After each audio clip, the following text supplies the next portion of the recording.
freshly harvested cork, for instance, it's very nice to listen to it being harvested. It's a um, it's a sound that's very different from everything that you have heard. It's completely wet normally in the inside, okay, when it leaves the tree. Um, it makes something that is very curious when you touch the inside of the cork or the tree when it's freshly harvested.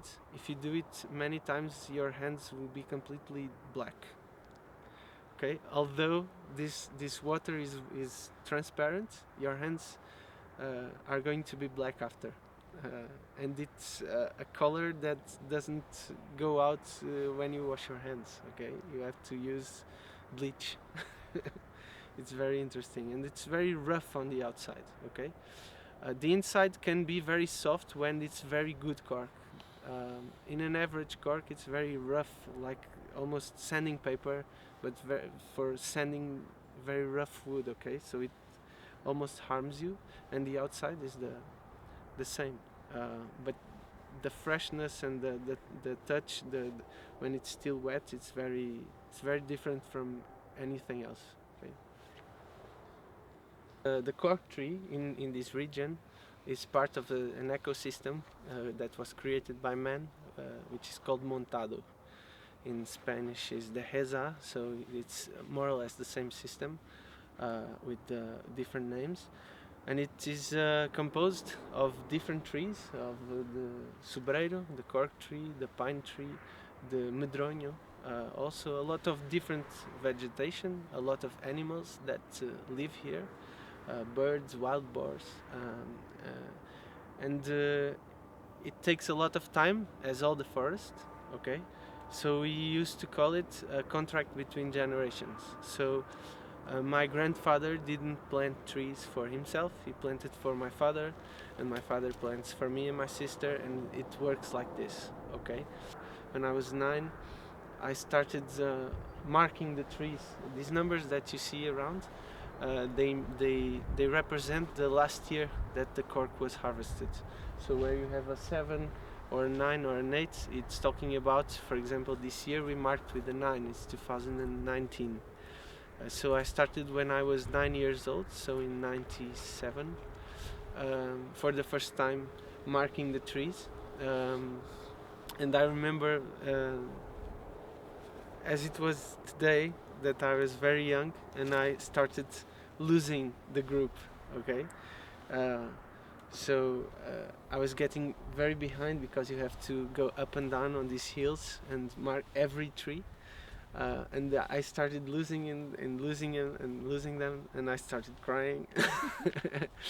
And so my grandfather came to take me, and I didn't go to work for a few days, and then I returned. And I think this is very important, to grow up living what your family does and getting to know the values and the importance of this work for the community, the works, the employments these represent, and the value that it creates. And this is a very important memory for that. So a tree, from the moment that it grows from the ground, it takes 25 years for the first cork to be harvested, and it's called the virgin cork. I think you can see this is a virgin cork tree, okay? So it's a much more rough cork, and normally gray or white, and it's the first cork that you take from the tree. Then you have 10 years after, you have the cork that is called secundeira. It's the second round of cork that the tree does. And then 10 years after, again, is the first good cork that you extract from a tree, which is called a madia, okay? And so 45 years have passed since the tree was just a sprout from the ground.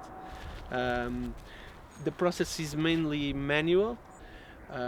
It's done with an axe that has been developed by artisans, so it's a very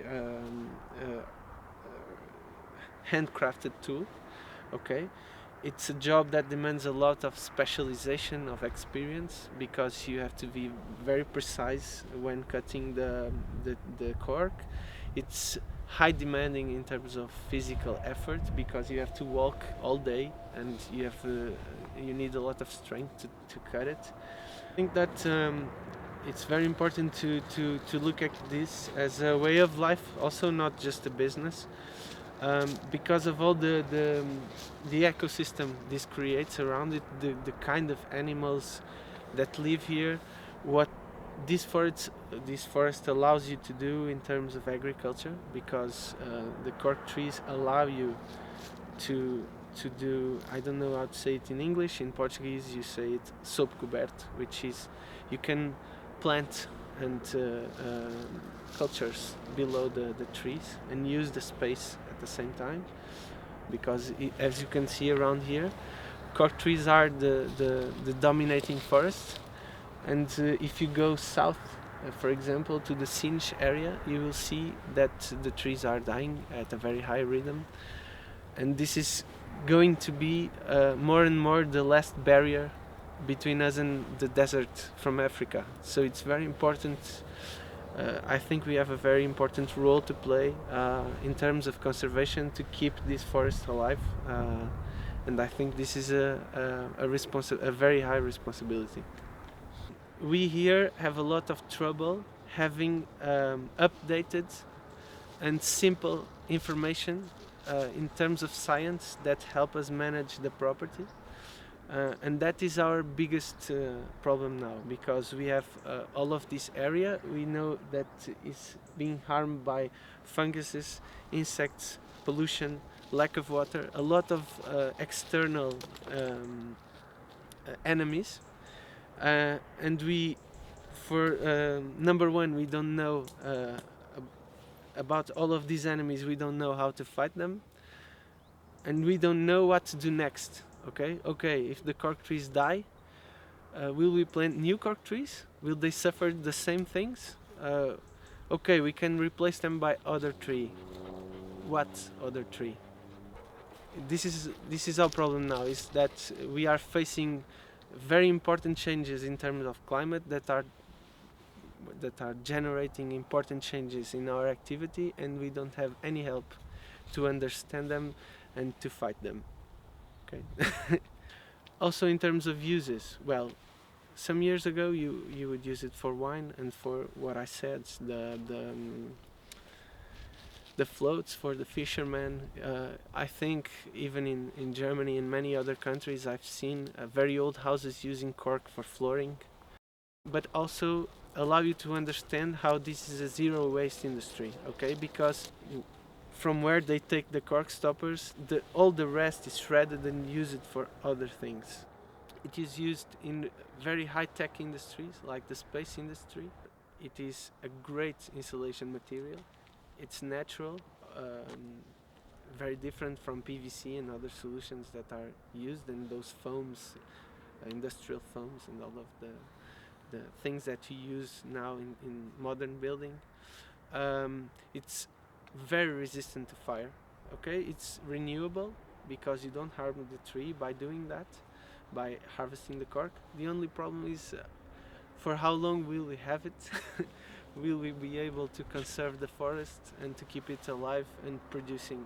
Okay, this is the main challenge, I think. Not just to find new uses for cork, but to find solutions to keep it productive and alive. You want to touch it, you know. I don't know how to say it, but it's something that when you see it, you want to. Portugal, a few years ago, when it was the World Expo in China, made the Portugal exhibition was inside a building that was completely made out of cork, the exterior, and everyone wanted to touch it. There's a lot of photos with that, and take a little piece to bring home. So I think it sparkles curiosity, and it is good also for us, because it also sparks curiosity for the country and for the region that makes it. it would be very important to teach a little more about conservation, because now we talk about environmentalism, which is very different from conservation. Conservation is looking around and trying to keep things as they are, not making big interventions. I'm trying to keep what nature built. And I think it's important to pass on that kind of values, and also for people to understand, and I think that has to be done since the beginning, to understand the importance that the forest has for the community. So it's almost, I think it could be integrated in an economy class, for example, to understand the social and economic value of forest for the communities that live from and around it. And that I think it's a very underestimated topic. People think as the forest as a beautiful place to walk and mountain bike, but it's much more than that. Okay.